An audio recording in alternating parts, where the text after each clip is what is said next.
And then, I guess we can't really see each other very well.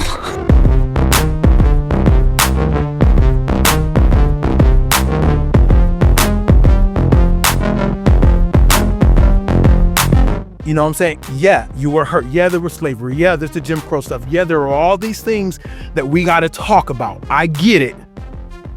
But if you say that you love my Jesus, you don't have the right to respond in unforgiveness. Wow. I'm sorry, you don't. Yeah. You have to, regardless of what happened to you.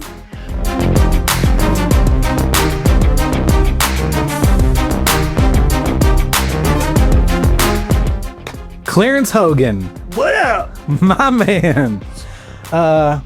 Dude, it has been... I think the last time I saw you, it must have been 2009. Yeah. Because you said you were working in admissions here at Central. But we almost came to blows today.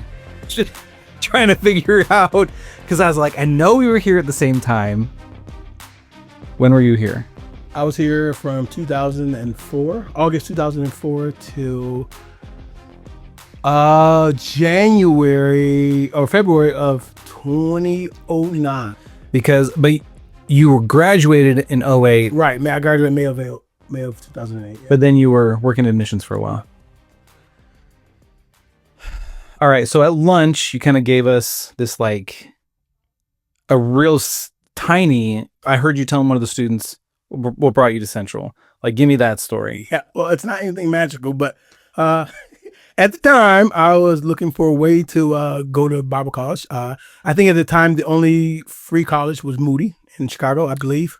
Oh. And so I was like, you know what? Let me figure out if there's other free schools, because I don't really want to go to Moody. I don't know why. It just sounded really fancy. I didn't want to go there.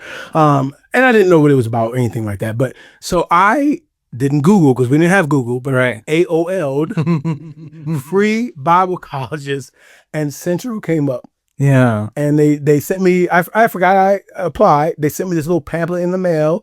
Let me know I was accepted, with this little booklet with classes and everything. And yeah, it was really strange how it happened, but yeah. Okay, so I don't want to get too far into some of the details of your story, because you sat down with Mike and Heather at the Ministry and podcast and gave a bunch of your ministry, but I do want to talk a little bit, because I don't think I really know much, but you mentioned it today with the students. You mentioned in the podcast, you were doing ministry before you came here. Yeah, I started full-time ministry right out of high school. Like, who hired you at full-time right out of high school? My home church, bro. Yeah, I worked at my home church in Detroit, literally right out of high school. I did kind of a ministry, so we got paid, but it was called, it would be considered a residency now. It would consider a residency now. Okay. So I did that, but we served the church for 9 out of the 12 months. We traveled around. Who's we? A whole team of us. There was a whole team of us, young people, that they bought in, because they had this kind of notion. They saw how creative and how passionate the young Mormons were about their faith. And they were like, why don't we in the Christian faith have a program for our young people that are passionate about their faith, that are following Jesus, that want to do street ministry? And so they developed a program that enabled us to do that. And they hired me right out of high school to be a part of that team in that program. Were you part of the first group that did that? No, the first group was actually in Phoenix, Arizona. Okay, but with your church? Yes, I was the first one with my church. And the first one in Detroit, I do believe. In Michigan, I believe, too. Are they still doing that? Yeah, in some places. They have different names now. They're all different kind of names now. They're mostly residencies. They call them. But I mean, your church. Is your church still doing that? No, my church don't exist no more. Oh, because they hired you right out of high school. Yeah, that's it right there. Yeah, it's hilarious. No, it's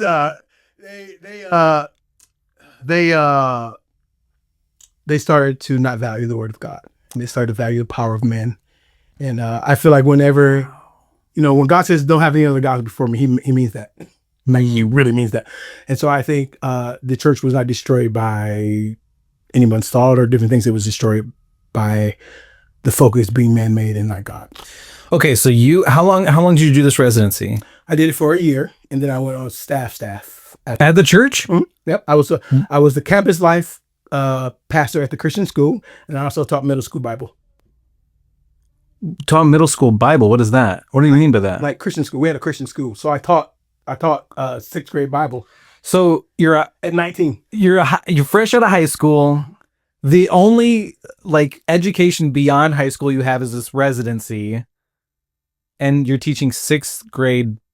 Like you're teaching Bible stories. What do you mean you're teaching Bible? Like Bible class, like grading, like report. So what would you teach though in a Bible class? Different, just like theology of the covenant, Ten Commandments. This is different, just biblical stuff. Okay. Throughout the year, just general knowledge, biblical stuff. Okay, so there's a Christian school affiliated with the church. Yeah, there was. Oh, We had our okay. own school. Are you doing anything in the church, or that's your primary role is as a teacher? So I did that as a teacher, and then on the other side, on the church side, I was the student worship pastor. How big is this church that they have a position for student worship pastor? At the time, 8,000. Wow. Now it's like 50. Wow. And you grew up in this church? It's so I grew up in two churches. Okay, the first church I grew up in was actually the plant of the larger church. Oh. So it's the larger church that I ended up working with. They planted us when I was a kid, and so when I was 12, these two ladies found me in the street, invited me to church, told me about the gospel. I started going to that church, and then my sophomore year of high school, I was in Detroit, so we were in the inner city. We went through youth pastors every 3 months. You know, the average now is a year and a half. No, we were doing every 3 months. Right. And so we had a lot of youth pastors, and I needed something a little more stable. So I started going over to the other youth group. The big one. Yeah, the big youth group. There was 900 kids in that youth group. So I started going over there because they were in little, what people will call now revival. We were just experiencing organically. Yeah. And so I went over there, and it just, it changed my life, bro. It really changed my life. All right. So you're teaching sixth grade Bible. You're the youth worship pastor. How long are you doing that? I did that until I came to Central. So I did it for 4 years. Okay. So you've been in this. Wow. That's wild, man. So you AOL'd Free Bible College, and you came here in 2004. Yep. Dude, what was it like in 2004? Dude, talk about culture shock. Yeah. Imagine pulling up to Moberly. I'm from Detroit. Okay. I've never seen a town with 3 exits. Okay. Right. 3 exits, a Walmart and a grocery store, which is the same grocery store that's open, by the way, which is weird. You know, we pulled in. I'm seeing a bunch of people that don't look like me. Then I do see some that look like me. So I'm like, okay, this is, I don't know what to expect. Right. I didn't know anything theologically. I didn't ask none of them questions. Oh, about what the school believed. Yeah. It's just Bible college. Yeah, just Bible college. I'm like, we all believe the same thing. No, we didn't. That's interesting. But it's because there were a lot of people that came in with my class that left real soon. Because theology doesn't They didn't want nothing to do with theology. And so it's like, oh, I mean, but it's in the title. Right, Bible. Yeah. It's in the title, And so it was hard, man. I'm not gonna lie, the first few weeks were very hard. My first year here was very difficult. I did everything I could to leave. Except for drink on campus and get kicked out. I didn't do those. Yeah. Let me be clear. I didn't do any of the bad stuff. I applied to other colleges and ministries. As a matter of fact, my final day of my freshman year, you're going to get a kick out of this. I flew down to Jacksonville, Florida for an interview at a church. Okay. I got to the interview. It's Sunday morning, walked into the service, was part of the service. After the service, the pastor came to me and was like, hey, so the elders watched you during service and they didn't see you interact with the kids. So we've taken the liberty to change your flight to Wednesday because we want to see a little more of you.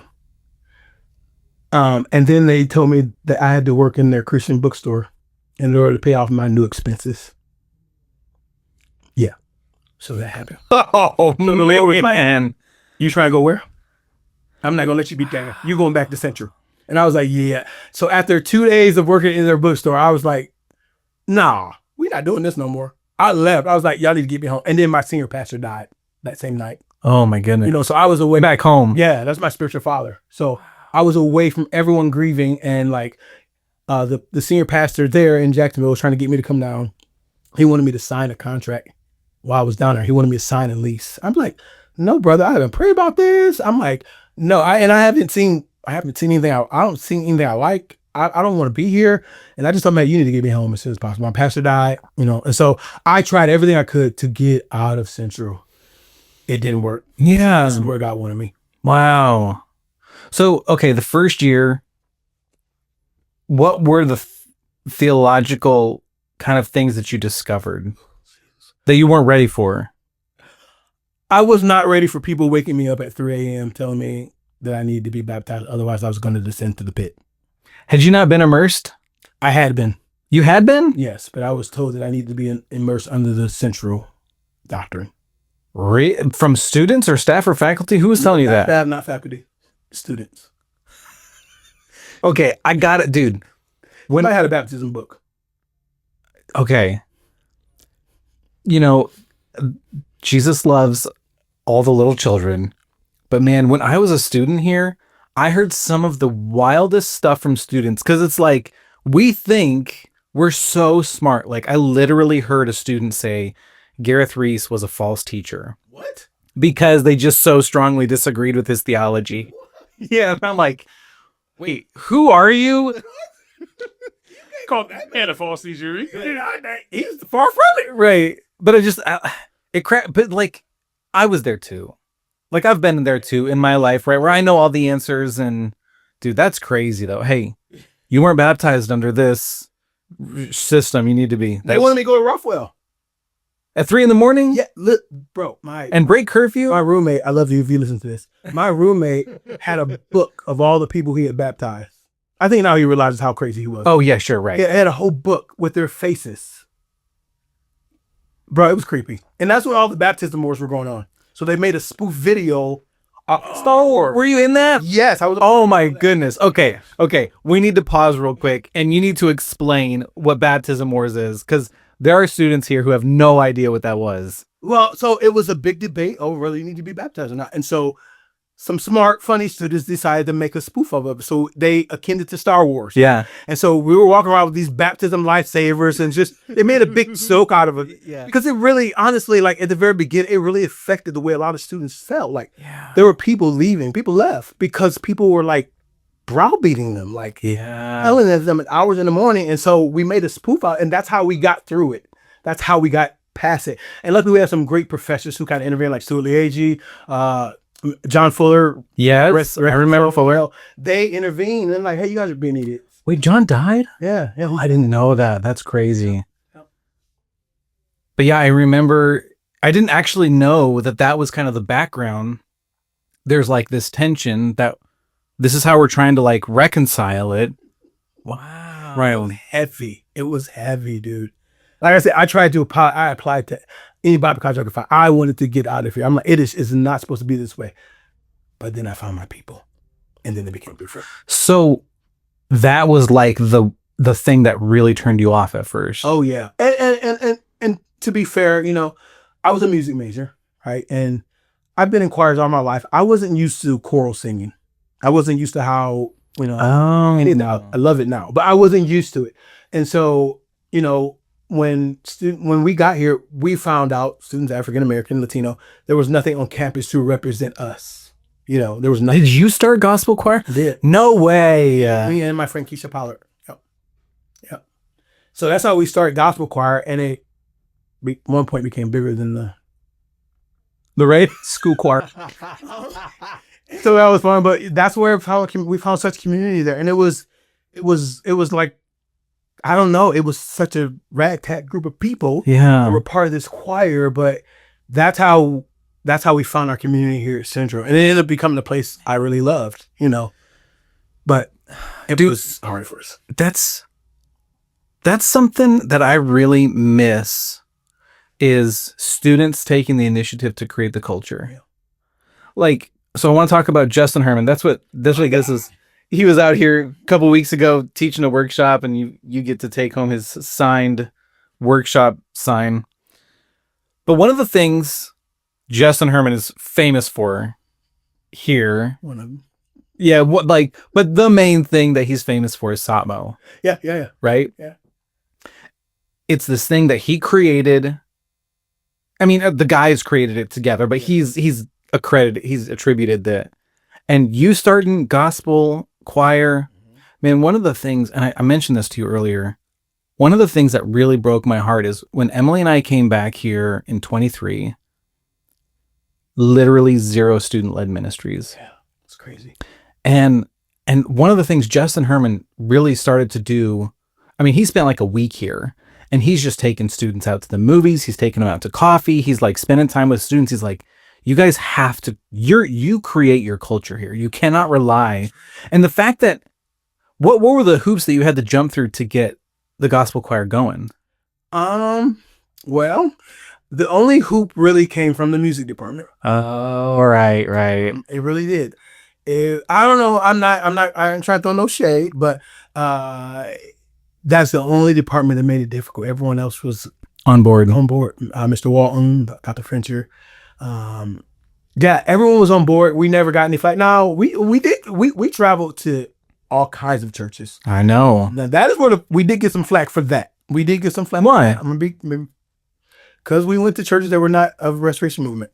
And that was problematic. Yeah, some people at that time. Yeah, I'm like, but you gotta realize half the choir was not from the Restoration Movement. That's not how we grew up, Wow. And so, we wanted to be at places that we felt at home with too, And so, our ministry was actually more received in some of those other places than it was Restoration Movement places, and so our kids felt more connected when going to those places because they wanted us to be there. Not that we went to some Restoration Movement churches too, and it was a great time. Everyone treated us amazing, but the roadblock is here because it became like, oh, well, you guys aren't singing right, or you guys. I'm like, well, we didn't start this to sing right. We start this for community on our campus and to change the culture on our campus.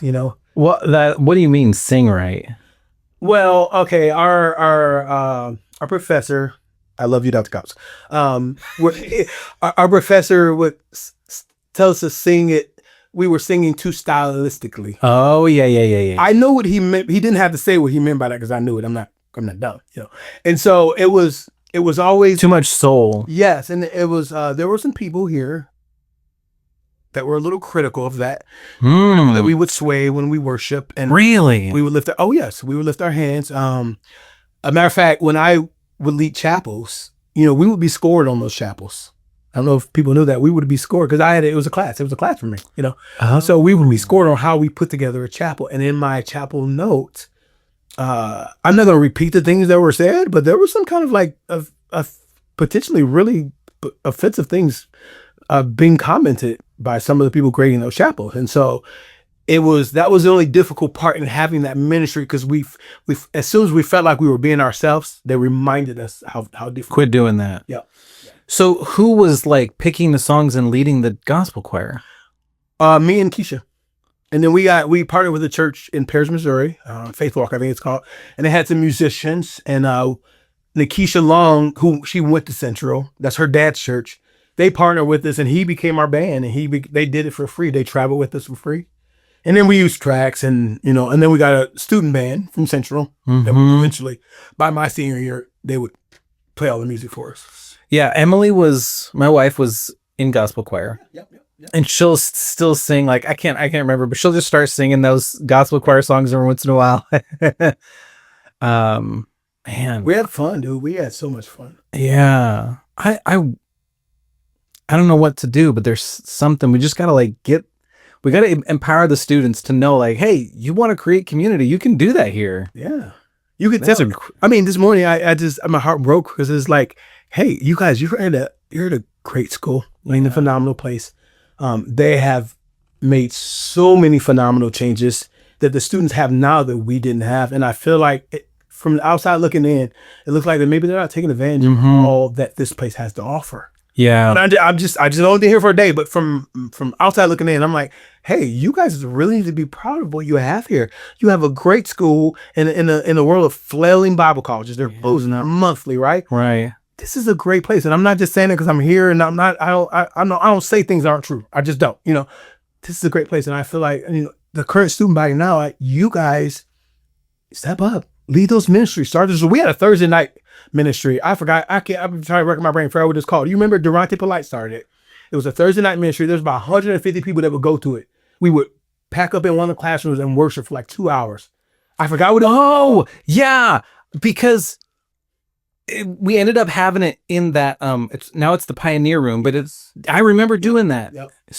It was some sort of student worship. Yeah. I do remember. It wasn't that big when I was here, but yeah, we had a drama team. We had a lot of stuff that was student led. Didn't we have a stomp? Yeah, we had a stomp team. Yes, we did. We did those.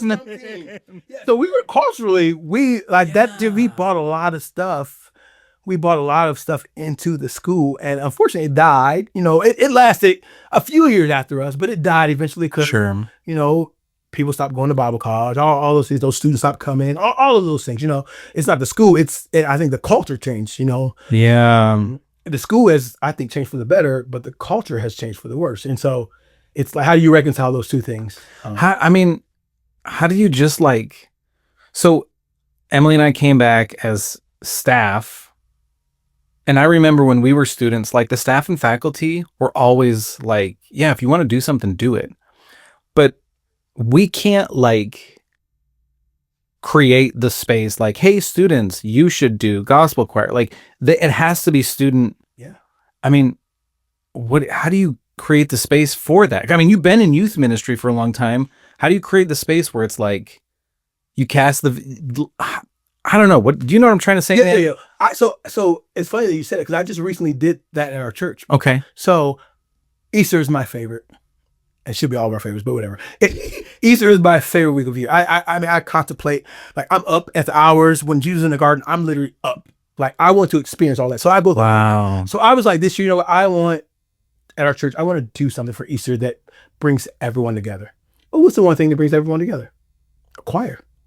That's people can find their place there. Even if you're not the best singer in the choir, you can find your place. And okay. So I was like, I want to bring our whole church together. So how do we do that? And so I just put the vision out there. We started it, and 45 people later, we had this amazing for Easter. And people were like, how long y'all been rehearsing? A month and a half. They're like, no way. It literally just takes someone stepping outside of the box and saying, hey, this is a need.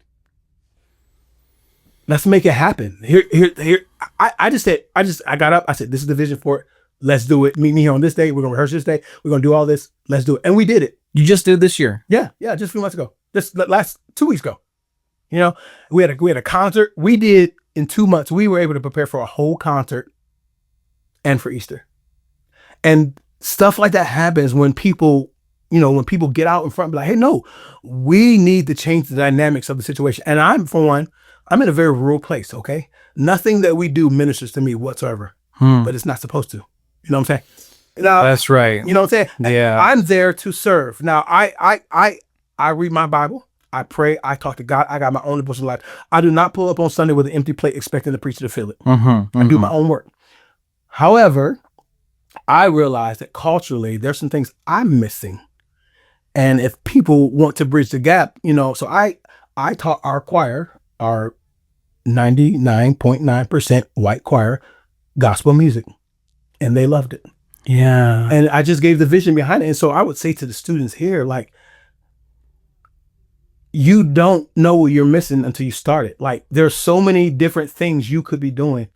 There's so many outreaches, community things you could be doing, but you don't know it until you start it.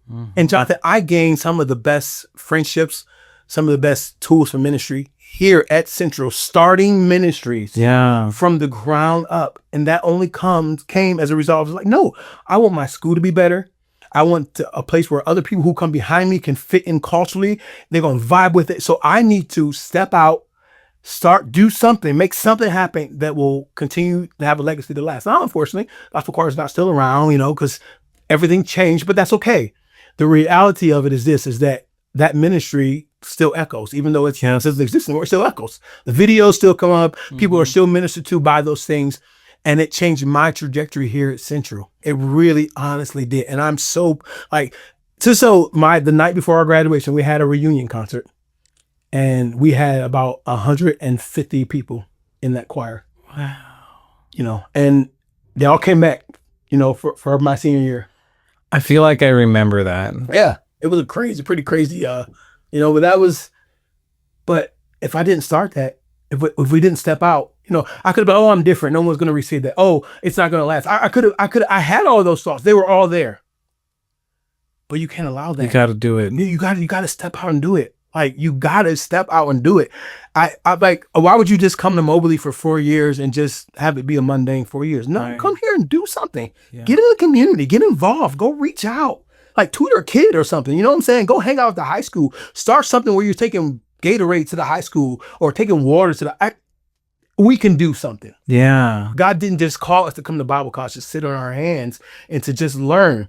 Because a lot of people, and this is the problem I think, the church struggles with. We do a lot of sitting on our hands and listening, but we don't put it into practice. You know what I'm saying? We hear a lot of gospel, but we don't tell nobody about it. So that's why I mentioned it this morning about telling my students everywhere I go, we'll do mission trips. But if you're not missional here, we're not going nowhere. Yeah. If you're not reaching out to your community where you are doing stuff in your own community, and the same thing kind of translates to the students here. Hey, this is your school. This is your place. Invest in it. Love it. Build stuff. If there's something here that you don't see, make it happen. Yeah. One of the things that we try to really encourage the students with is this is the best place for you to try something and fail. Yes. Because if you fail, and you've got stories, man, where it's like you tried, you put yourself out there and you fell on your butt and really massive consequences. But this is the place where it's like, this is where you are safe to fail. Do it. Try something and fail while you're here. Yes. Because you'll also learn how to succeed. And you're safe here. And safe. Yeah, you're in safety. But if you don't, just to your point, if you're not doing it here, you're not going to be able to do it there. That's what I'm saying. I've met people before that have come up to me at church, not my current church, but church I worked at before. Oh yeah, dude, I'm gonna be a youth pastor. I'm gonna do youth ministry. I'm like, all right. How long you been feeling this way? Oh, last couple of years. Oh yeah, I love young people. I'm like, are you involved? Right. Any kind of student ministry? Oh no, I don't have time for that. Then, sir, how do you think you will be involved in be a student pastor if you've never you don't just magically go and that's the mind frame that people have now. And I'm like, oh, you gotta do it now. Do it now. Be invested now. Be involved now. And so it just, I think a lot of people have just, Christians are in retirement. Okay, so back to the original part of your story when you're you came here, you're trying to get out. Yeah. Everything that you had to endure to be molded and shaped. I think that's the thing is, and I had it when I was a student. I came here for one semester in 2005, and that's when we overlapped. Yep. I was here for one semester, and I said, I remember I felt so heroic and noble. I was like, people can't wait for me to finish my degree so I need to start telling people about the gospel now. They can't wait for me to spend the next 4 years of my life. Bro, I bombed in a month. I started a ministry in South Dakota. I was there for a month and I just failed because I wasn't equipped and prepared. And it's that's the mentality. It's oh, I'm just going to go do it and it's going to work because it's ministry and it's God ordained. And of course it's going to be right and perfect. But there is this molding repeatedly throughout scripture. It's it's this process that takes time, and that's actually good. Look at everything. This is just coming to my heart right now as we're talking. Every time something started perfectly and instantly, it blows up and fails. We look at creation.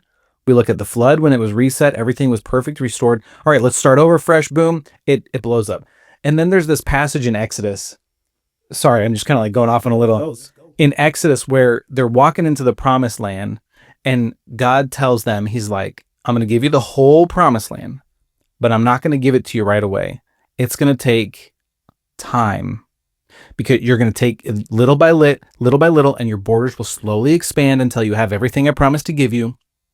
Because if I gave it to you all at once, the wild animals would take over. And so I translate that to the way that God is sanctifying us and leading us into his promises, the things he has for us. It's if he just gave it to us instantly, our nature would, our animalistic nature would take over and we would just destroy it. Because that's what we do when we're given perfection. And it is this process, and it's actually good, but it's tough. Like in the moment, you can't see how good it is. You have to like sit and endure, and you have to want to leave and go to Florida, but then you have to be stuck here. And that's interesting. Yeah. Do you know what's interesting with that? Like my time here at Central, it doesn't matter because we have some amazing professors, right? In the past, some that have went to be with Jesus, like amazing legacy here. They did everything they could. But if I were to be honest with you, there is no way they could adequately, no matter how much they do here, really prepare you for being in it. Yeah, for sure. You know what I'm saying? Because like I wasn't, Jonathan, over the last 6 years, I have had some very short stays at churches. And there has been, like, the church is a mess. Mm-hmm. You know what I'm saying? And I've been fight or flight on some of them. I'm gonna be real. And I have just was sitting reminiscing just last night, just kind of thinking, I'm like, yeah, there's no way. If I had have known that ahead of time, I wouldn't have went. I'd be like, no, I'm not going. I don't want to go through this pain. I don't want to go through this misery. But brother, I tell you, my time here has been the thing that kept me going, because this place instilled such a passion for us, for the gospel, for reaching other people for the gospel. Yeah. And there were times I wanted to throw in the towels at churches. I mean, you mean my message this morning, like being called racial slurs and all that stuff in the church, but it is the passion and the focus on the gospel and the focus to stick it out even when it's tough. Here they got me to stay in ministry. Not stay at those churches, no, I'm be real, but stay in ministry and to keep fighting and realize that I don't, and here's the goal for me is I don't need a platform to do ministry. I don't need a microphone to do ministry. I just need my heart and my life to do ministry with people. Yeah. And if I never get on the platform again, you know what I'm saying? If I never preach in front of people again, I can still preach the gospel. Yeah. Yeah. So that's what this place is instilled. I mean, you preach the gospel with your life.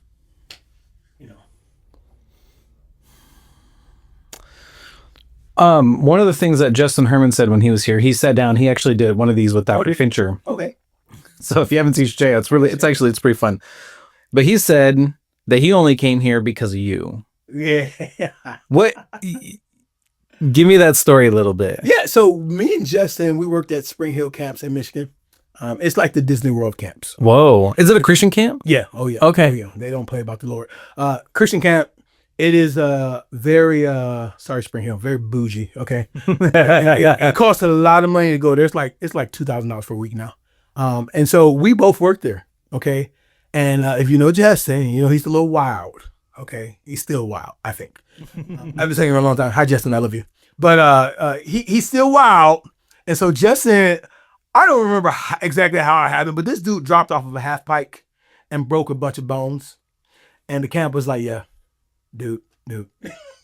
So like they didn't play. And so I was one of his friends there at camp. And you met him there? Yep. I was one of his friends there at camp. And I think he was at the point just trying to figure out what to do.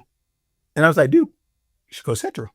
It's a great place. What year were you at that time? Oh, let's see. I don't remember when Jay started. I'm not sure. It definitely was not after my freshman year. I know that.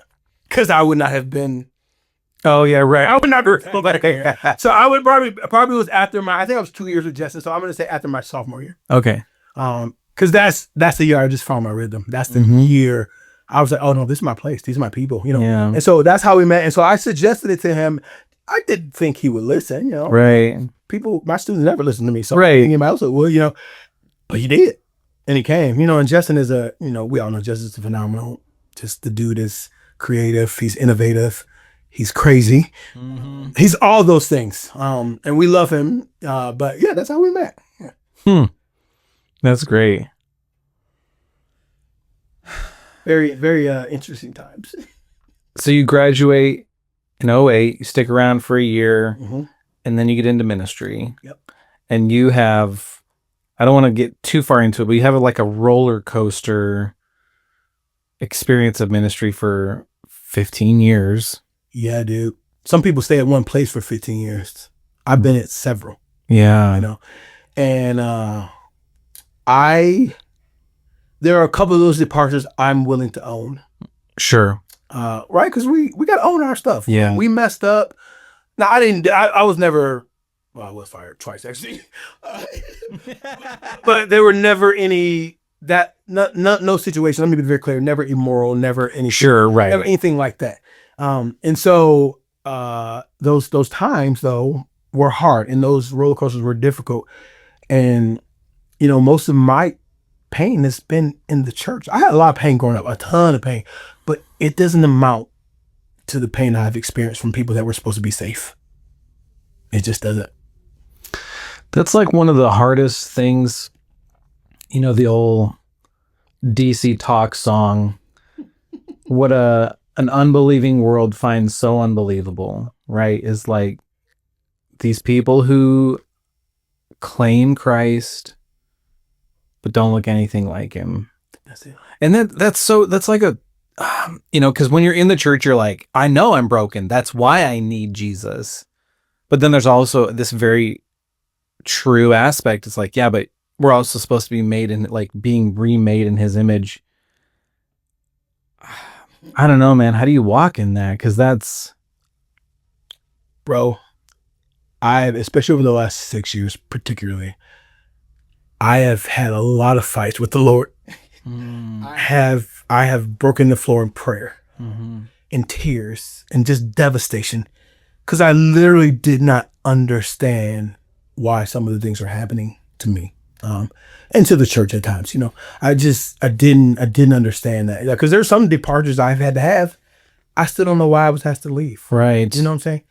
Growing youth groups. That's the least. For me, that's the least thing. You know what I'm saying? Right? That's the least important thing out of it. But they were thriving. Kids were being discipled. Kids were being changed. Kids were being discipled. Those are the things that are important, And so I had some departures that were like, a couple of them were like, God, why are you asking me of this? And then the others were like, God, why is this happening to me? What? Yeah. And I've had to seek some deep counseling over the last 4 years, particularly, to kind of wade through some things and stay in this. In ministry. Because I mean, there are people everywhere were telling me to quit. I was being affirmed by everybody to quit. Yeah. Except for the one person that really matters. Yeah. That's God. I never, ever felt safe quitting. I just didn't know. Right. You're in this. It's not okay. Yep. I don't care. I don't care what you go through. You're in this. You'll figure it out. And so God did some healing in my life in some really quick moments. My last situation that I went through before I am right now was one of the toughest, and God has brought it around full circle. Yeah. Full healing, everything, full circle within a matter of months. And that came as a result of when I was stepped on, I didn't bite back like a snake. Right. But I allowed myself to be crushed in those moments. Man, so it's learning how to be Jesus, because he, like a lamb silent before his shearers, right? And that... you said this last time, that's how I responded. Doesn't mean that's how I didn't do it before. The first time I responded. But like, okay, so there's part of this element of us being sanctified in that process. And then I think of Paul when he's like, the people who he's supposed to be ministering to are the ones who are trying to kill him. Okay. Woo! Yeah, man, right? Yeah, dude. Listen. I'm saved. Like I love the Lord. Okay, like but sometimes I thought I was gonna go to jail. I'm gonna fight somebody. This ain't I don't know this Jesus. Who is this Jesus that you? Right. He don't do people like that. So there have been some times where, right, but we're all imperfect people, right? So I can't, negate any of my ministers and what they were going through in their personal lives. Right. I'd be trying to understand what people are, trying to put myself in someone else's shoes.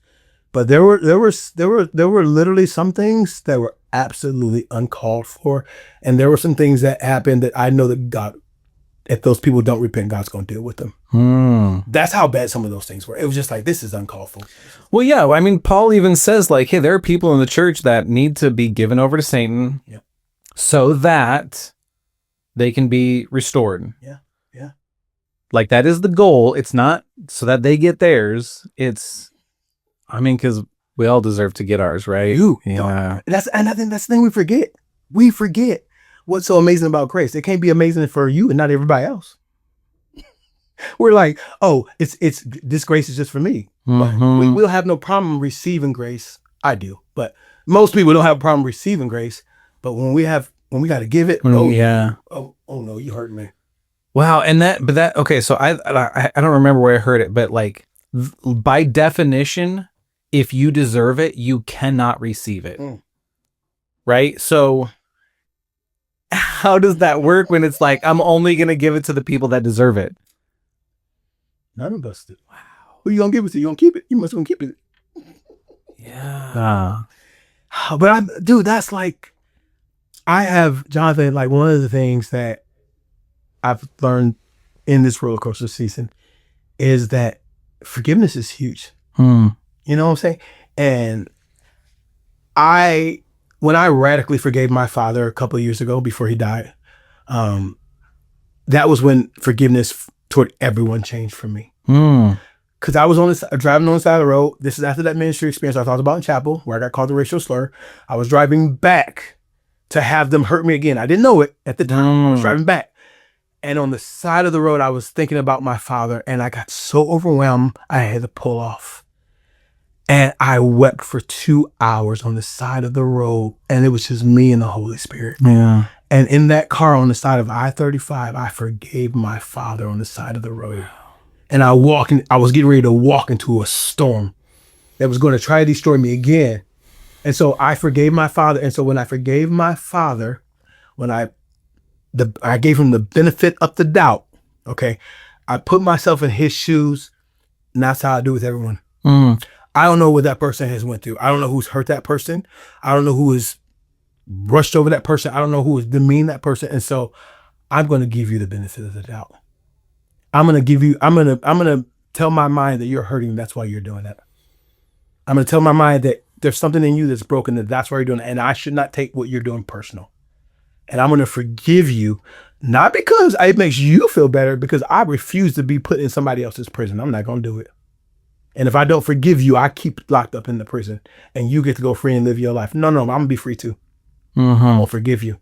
That don't mean I don't have a relationship with you, but I will forgive. So how would you define forgiveness then? I think for me, forgiveness is more than just words. Yeah, right. Of course. I think personally, there's two sides of forgiveness. I'm gonna be real. There's the forgiveness that says we have a relationship. Okay. Then there's the forgiveness that says I forgive you, but you are in the balcony of my life now. I can't let you sit on the main floor no more because you've ruined the seat I gave you. I love you. I love you dearly. You're still in my life, but the balcony is yours, homie. Yeah. So I tend to define forgiveness as I'm letting go of my right to get even with you. There you go. Okay. But forgiveness doesn't mean restoration. That's right. And I think that's what you're kind of getting at. Exactly what I'm saying. And I'm the person, John, I hate for people to walk out of my life. I love people. Yeah. I don't like to lose anybody. But I have realized that sometimes it's good to lose people. And that's the hard part we don't want to talk about sometimes. But sometimes you don't need that person in your life. Sometimes that person is hurting you more than they're helping you. So there's this like tension in my heart. There's this person I know that I've hurt in the past. And they're a believer. I believe that they've forgiven me. But every time I think like, oh, I need to go try and repent and like try and fix, Holy Spirit keeps telling me like, this is one of these situations where they'll forgive you, but you will never be restored to them because of the damage that you caused them. So even like, I think from my own, like, cause it's one thing for me to be like, oh, they hurt me and they'll just never be restored. But it's another thing for us to also own our own stuff. Yes. And need to be like, I was the one who caused the hurt and I'll never be restored to that person until eternity. But I think that's a really valuable and important perspective because regardless of the damage caused us, yes and amen. I mean, look at the damage caused to Jesus and he said, forgive him. So if we're going to be like Jesus, we have to forgive no matter the damage caused us. But then sometimes that gets lost in, and you have to be restored to them. But that's not, I don't think that's, I mean, maybe, but I don't think that's a biblical requirement that you have to restore a relationship where you let that person back in your life. I don't know. Yeah, no, I don't. Hey, there are some people, and this is very new to me. Okay, Yeah. like I said, I used to keep people. Yeah. There are some people very recently. I have forgiven them. I love them, but I do not care if I ever talk to them again. Right. And that's I never saw myself ever coming to that point with anyone. But I have realized that that's healthy. Sure. That you don't let people run rush out all over you. Yeah. Like, I think there's something, and I've never, at least to my knowledge, have done someone so offensively that that's the result. People stop talking to me. I don't know why. Don't care. Okay. Sure. But I think that that's the hard part to get to, is like, I love you like my father. Let's just be real. My father, I forgave him years ago. I did not want a relationship with him whatsoever. Yeah. Did not care about it whatsoever. My heart breaks for him because I personally don't think he got to spend an eternity with Christ. I'm that guy, so I don't know that for sure. I tried to tell him, but his actions and everything just really tell me different. Right. And that's okay to say, you know? And so I forgive you. I love you, but you have ruined the opportunity to sit at the table with me. And that's okay. Right. When Jesus comes, we'll get there. We'll figure it all out. Right. But while we're here on this earth, you can't sit at my table. I love you though. I'll pray for you from afar. But you wounded me, and I cannot allow you into my life again because the potential that you might do it again. And you don't always want to live like that. But if someone has consistently hurt you over and over again without any regard to how you recover from that, it's time to cut. It's probably time to cut the cord. Yeah. But now you're in this bit of a juxtaposition in your ministry, because your ministry is thriving, but you're not spiritually thriving. Is that accurate to say? Like, and so you're just like, I love ministry. I love to serve the Lord, but I'm still trying to figure out like that thriving. Is that fair? No, that's completely fair. And that's where I want to be again. I feel like a lot of my assignments in the last 10 years has been to go to churches that are in difficult seasons. Wow. And to be a light in a difficult season. Now, in doing that, I have taken a lot of hits. Yeah. Because I have had some short stays, which is fine. I tell people, I'm like, listen, this is between me and the Lord. He calls me, he tells me when to go. You know what I'm saying? I'm like, and so I won't stay a moment longer than he calls me. Yeah. I won't do it, and I won't leave. Until he says, yeah. Right. So a friend of mine helped me realize, he goes, Clarence, the Lord has really caused you to go into some places, and you've been there. And that's, if I were to step back and look at it, because every church I have left they're doing great. Doing phenomenal. It's not because of me. Let me be clear about that. It's not because of me. But God has used me in the middle of some very difficult situations in those churches. You were saying, lunch, you were talking about how one of the churches that you had a really bad breakup with called you months after the fact and owned up to how they treated you. Yeah. So there's this passage, I don't remember if Paul's like referencing when Moses raises the bronze serpent, and in the story Moses raises the serpent, and it's, if you look at the serpent you'll be saved. Well, they're looking at the thing that's killing them, right? So Paul actually uses this as a reference to Jesus, and he says, when you look at Jesus on the cross, and it took me a long time to kind of come to terms with this, but I see this picture playing out in your life right now. It says, when you look at Jesus, that's the thing that's going to save you. What you're actually looking at, innocence being murdered, that's the thing that's killing you, right? Like you are, that's good. That's your sin, right? Perfection, righteousness being murdered, is the thing that's killing you.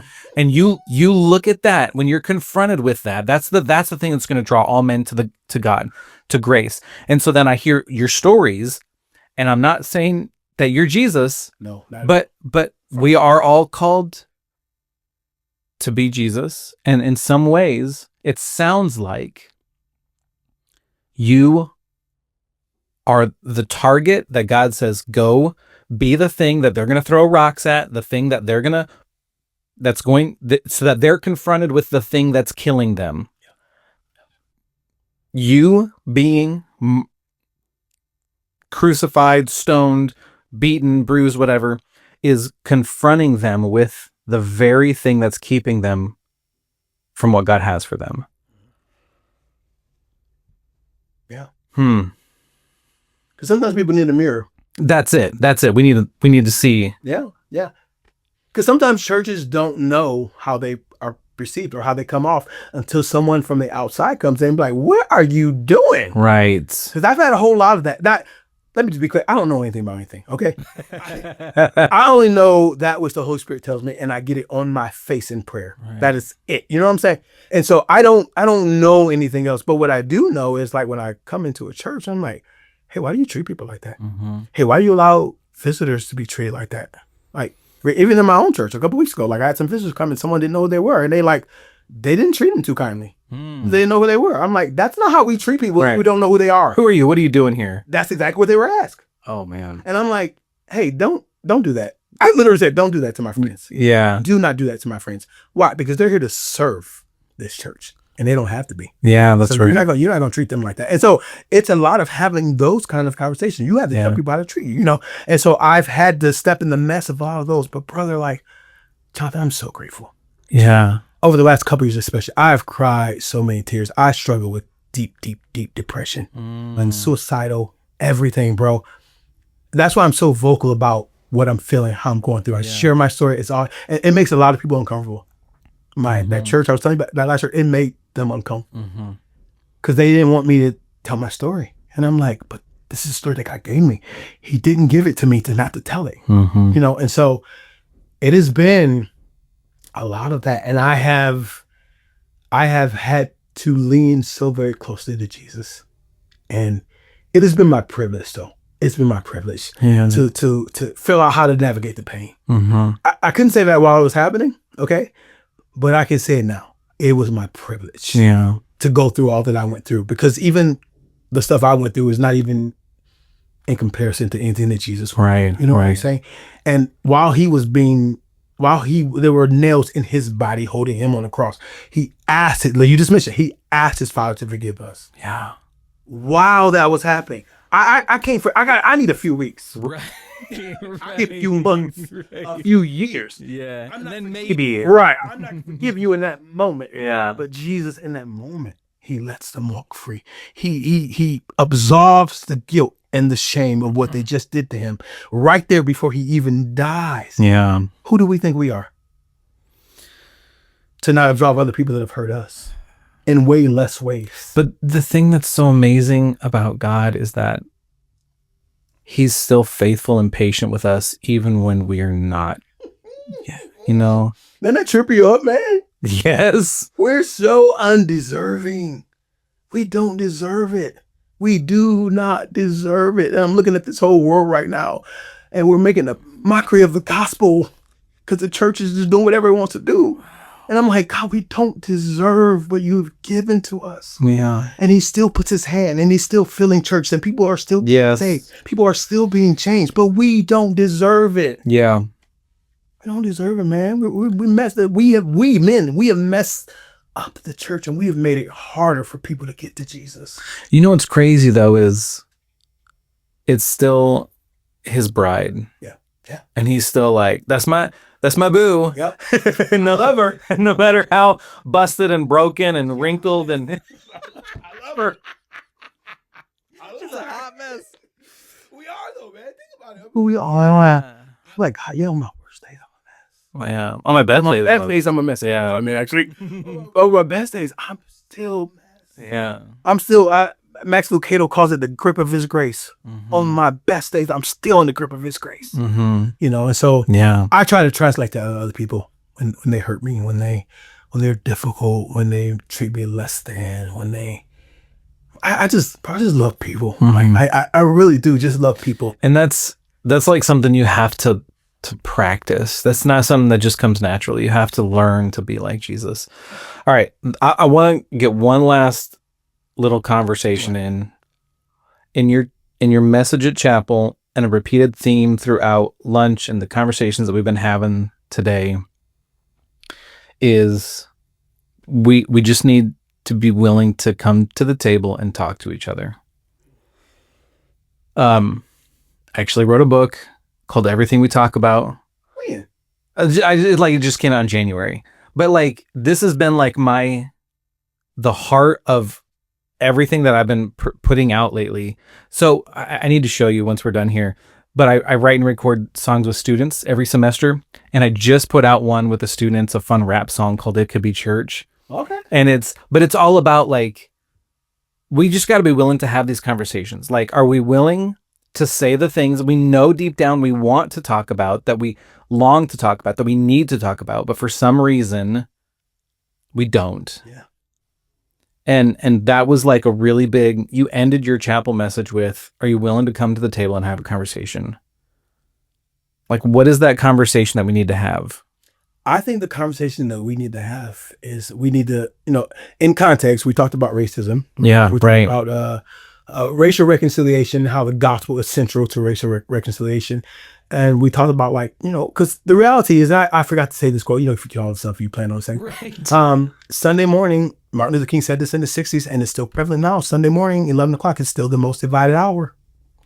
Everyone's going to their churches. Everyone's worshiping in their churches. And so that's not just a race thing. No, it's everybody. It's wow. Everywhere. You know what I'm saying? And so I'm saying come to the table because we gotta have a conversation. And this is the problem. Like we don't talk about these things. We don't expose them. You know what I'm saying? It's like, for me, I have diabetes. So when I get a cut or something, it takes a long time for it to heal. Okay. If I put a Band-Aid over that cut, it takes even longer for it to heal. Really? Why? Because it's covered. And when we cover stuff and we don't talk about it, it doesn't get healed because we don't talk about it. You know what I'm saying? And so I'm saying, hey, let's come to the table. Let's talk about our racial differences. Let's talk about how saying I'm colorblind is actually not, you shouldn't say that, because I uniquely see people in their differences. Like I see you you are a super creative person. You're amazing. There's so many things that God has gifted you in. And I see all of those things uniquely about you. And you happen to be a white dude too. You know what I'm saying? But I see all those things uniquely about you. Okay. And I think that we should see every person in the Imago Dei, the image of God, see them uniquely as someone that God has created, and they bring something different to the table. And so if we're going to talk about the healing of this racial problem in America that still exists, even more in the church, we've got to be willing to come to the table, not with an argument, but with a chance to listen.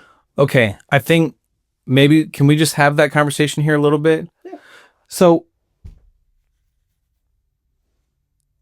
and this is probably out of my own ignorance, right? Like, do you think actual racism is a really significant issue in the church? Not just like a peripheral, but like a corporate in the whole church, not just spontaneous. Really? Yes, I do. Okay. Yeah, I do. Can you, and look, I want to have this conversation, and I remember, all right, I don't know if this is going to make it in the final cut, but I remember when the term white privilege was coming around, and I were living in apartments, and I had a black neighbor, and I asked him, I said, can you explain what this is to me from your perspective? Like we would run into each other, and so we'd have conversations, and it was really interesting. Like me asking that question, all of a sudden it became a problem for our relationship. So like, what are the perspectives that are in the church that maybe we're just ignorant of, that we don't realize that is a race issue? Yeah. Okay, so for instance, I'll be real. I'll Yeah, give you a please. personal instance that happened in the last 3 months. Okay. So, there is I'm not gonna say names and then like Yeah. there is an instance where something at our church happened, and it is obviously that I'm responded to very differently. I'll just say that. Okay, People respond to you. Oh, yes. Differently. Okay. and other people that are not my color. And I want to be very clear. I don't look for that. Okay. Okay, I don't look for that. I don't go around seeking it out. I don't notice that I'm different than everyone else until someone points it out, and usually someone always points it out. But so I was in a meeting, and I was kind of like I was crying because I was upset about a situation how someone had treated me differently than my assistant. Okay, and Is your assistant white? yeah, Okay. this is a white lady, and in that she sits up and she says, "He's right, and you're not listening." This is a meeting with. Yeah, this is a few people. She goes, "He's right, and you're not listening. He's treated way differently." How? Like, what's that thing? Response, like, okay, so I don't want to tell you the exact situation because everybody will know, but I put it to you like this: I am often blamed for things, like there was some pot missing in the church. No. I got blamed for those. What? Yeah. First of all, I don't want your little stanky pot. Okay. The one that everyone used. Don't sneeze in your food in it anyway, so I don't want it. Okay, so that was every time I'm in this space kitchen, okay, every time I'm there, this person don't want me there. Okay, it's very obvious that they don't want me there, and so they don't respond to me. Parents, they don't respond to me. They just don't. They respond differently to me. Sometimes very nasty, very accusatory, very right off the bat. And she goes, and Jess, that's my assistant. Sorry to say her name. Sorry. Hi, Jess. She was a teacher in Columbus, Ohio public schools. So she gets it. She gets both sides of it. Okay. And so she was like, no, she goes, and Clarence is not the one to call racism. I'll never talk about it, but I never say anything. She goes, but I have personally seen several instances in the last 9 months where people have been extremely unkind to him because of how he looks and where he came from. And I'm dealing with that now. I'm not going to say too much about it. I'm dealing with that now. Just because of the color of my skin and because I'm not like the person before me. So I always want to be like sensitive and humble enough to say, do I carry things I'm unaware of? Like, you know what I'm saying? So, but then there's this tension of like, does everyone is this like a systematic unconscious thing that we're just like, everyone is living in this and some of us are just oblivious and ignorant of it? You know what I'm saying? Like, yeah, here's my perspective. Cause my perspective is a little different because my crowd is also different. Okay. Like my friend group is very mixed, mostly white actually. That's because in the last 10 years, that's been where I've lived. That's been my circles. Mm-hmm. And so I realize there are times that I have privilege. Okay. When I come here, I have people listen, like, you know what I'm saying? So that, I feel like that's a privilege that other people, cause I am a black person, we don't have a whole lot. I have a privilege to be able to come here and say hard things sometimes and people will listen to them. Like I think that's a privilege I have. Okay. But this is the only place I have a privilege. Mm. I'm not saying, yes, I think for our white brothers and sisters, there is an unaware privilege that you might have. Okay. But I'm not saying it that you're going around flashing it around. You know what I mean? Okay. Because I think others would say, oh, you're just flashing it. No, I'm not saying that. I'm saying I think it's there and I think a lot of people aren't aware of it. It's what So that's why we need to have the conversation, because it's this kind of like subliminal, under the surface. Some people are overtly, but there's just some like things that we just aren't aware of in the way that we're treating each other. Yeah. And until we have a conversation about it, we can't figure that out. For instance, I moved to where I live now. Okay. I'm not going to say who said it because it's somebody very important in my life and in our church. Very important person. They came to me. Okay. They sat me down and they said, Clarence, we love you. We're so glad you're here. But as a person of color, there are places around here that you should not go. Okay. That's in 2026, bro. Yeah. There are places. So was that coming from a place of, we know how you're going to be treated, so we're just trying to protect you, or we don't want you there because of our perspective? The first one. Yeah. Because I was like, oh, they don't know what you're talking about. And so I went. And they knew. Boy, them folks ain't never got to worry about me going back over there. Right. Oh, no. They might as well say, why are you here? Right. And so that's still something that exists in our world. As a matter of fact, Jonathan, 2 years ago, okay, I was doing a cab out in Pennsylvania. Okay, I ran out of gas. That's typical for me, if you know me. I ran out of gas, okay? And so I left the camp to try to go get gas around the process. Was in the middle of nowhere. So I'm knocking on doors. I'm like, oh, everybody's going to love me. Right, yeah, right. No big deal. No. So there's a little station. It was like a water station, something down it was. Lady, doctor, I said, hey, you know where a gas station at? I ran out of gas. I don't know. She goes, oh, yeah, it's just go this way. It's like 5 miles. You got to walk. I'm like, 5 miles? I ain't walking 5 miles. And so I went to this body shop because they only have like 3 things. This body shop. And I was walking up to the thing. They had one of those big rolling gates in the front. Okay. They saw me. As soon as they saw me walking up to the entrance, they closed. They were right there. They were right there. They closed the gate in my face. And so I went to the side of the road I had my gas can in my hand, right? So they obviously know I need something. I got to get my gas can in my hand. I go over to the side of the road and I pray. Mm-hmm.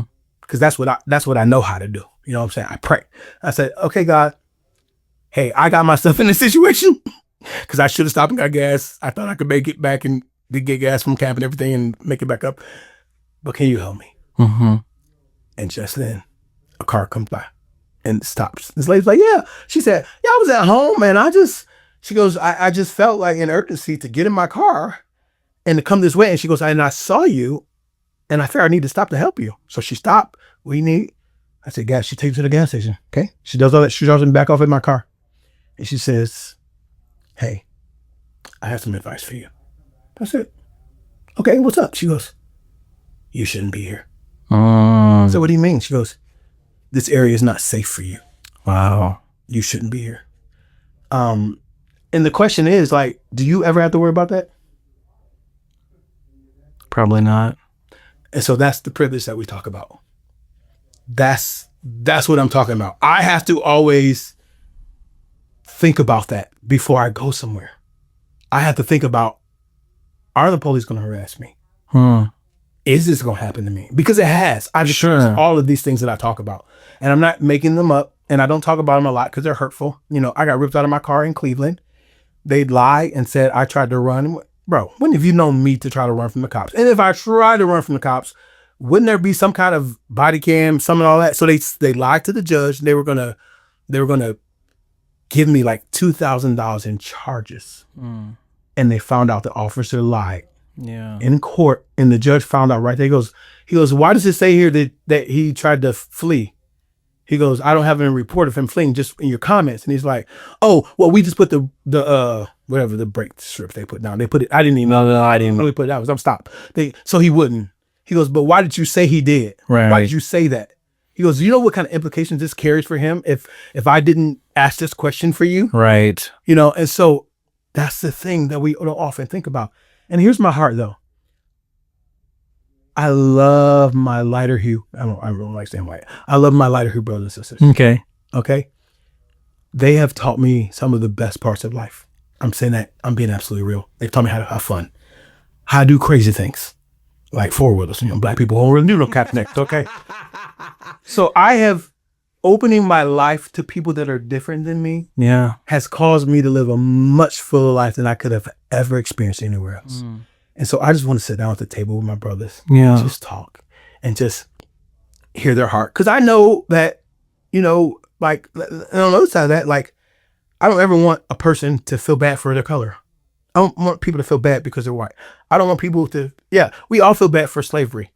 But people in this generation didn't do it. Okay. So yeah, we feel bad that it happened, but I'm not blaming you. Okay. You know what I'm saying? I just want to come to the table because I realize we have more in common than we do that's different.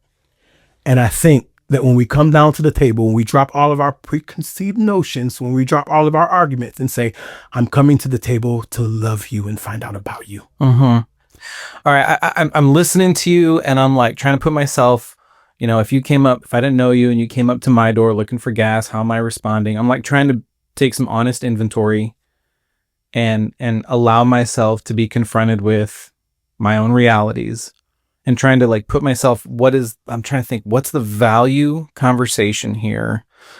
And what I keep coming back to is, you know, anyone can say, well, I'm not as broken as that person. I'm not as bad as that. I don't have those tendencies. However, regardless, there's this story. I love this story. It's the story of the rich young ruler. Yeah. And he comes up to Jesus and he calls him good teacher. And Jesus says, why do you call me good? And it's not that Jesus isn't good, but Jesus is saying, you don't know what's good. You don't get to decide what's good. And so I'm I think, well, I don't have those tendencies. I'm not like that. I'm not like this. But I actually don't get to decide. All I get to acknowledge is that I am broken and I need grace. And regardless of what I think I am or what I'm not, all I can do is come to the table as a broken person, acknowledge my brokenness, and worship Jesus with you in your brokenness, and for us to both absolutely put on the table like, hey, whatever you think about your brokenness, it's brokenness. Yeah. And we can try and categorize or label it, but it's broken. I am broken. Stop. And this is just like my internal dialogue as I'm listening to you. Stop trying to qualify your brokenness and say, well, it's not as it's broken. Yeah.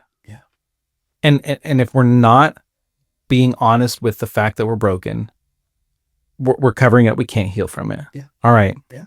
Wow. Yeah, dude. That's it. So oh, dude, I'm always so careful because I'm like, oh, like I said, man, I love everybody. Like seriously. And I'm like, I am because all of my friends, oh my gosh, I see so much value in them. And I love to be, it's a brag. I don't care. I love to be able to say I got friends that look like everybody. I love that. That's how it should be for everyone. Yeah, no. I understand if you're out in the middle of Centralia, Missouri, and that's how you know. Okay, that's for sure. Right. But if you have the opportunity to invite someone else into your life with a different experience, that's like, man, meeting you and Taylor in those early moments, like those moments, we were crazy, but those moments enrich my life in some way. And I walk with anybody. I'll walk with, if you aren't gonna hurt me, I'll probably still walk with you. Even though, but I like to walk with people and do life with people and just try to understand where they are. And I try not to have a racial bias. No, obviously those things come up in my heart too at times. Sure. I gotta check my own, right? I gotta check my own bias, things I say, why they do that, or why they, you know what I'm saying? I have to check my own. That's just me, real. You know, and that's a part of the conversation we don't often talk about is that people of color, we have a responsibility to respond. If we have been saved by Jesus Christ and we love the Lord, when your brother or sister comes to ask for forgiveness, you don't have the right to not respond with forgiveness. Okay. You don't have the right. You know what I'm saying? Yeah, you were hurt. Yeah, there was slavery. Yeah, there's the Jim Crow stuff. Yeah, there are all these things that we got to talk about. I get it. But if you say that you love my Jesus, you don't have the right to respond in unforgiveness. Wow. I'm sorry. You don't. Yeah. You have to, regardless of what happened to you. You don't have to restore the relationship. Right. But you have to respond in forgiveness. Wow. Why? Because Jesus. Because Jesus. Because Jesus. Because Calvary. Because of all that happened there that gives any of us the right to say anything. Mm-hmm. He didn't say anything. Wow. And so I think, you know, people that look like me need to hear that too. You know, and I'm the one to tell them too. Man, you need to get together. I'm so thankful that you came back and we got a chance to chat. You too, man. This is, I could talk to you for hours. Yeah, this is good, man. Yeah. All right. Yeah. Thanks, man. All right, brother.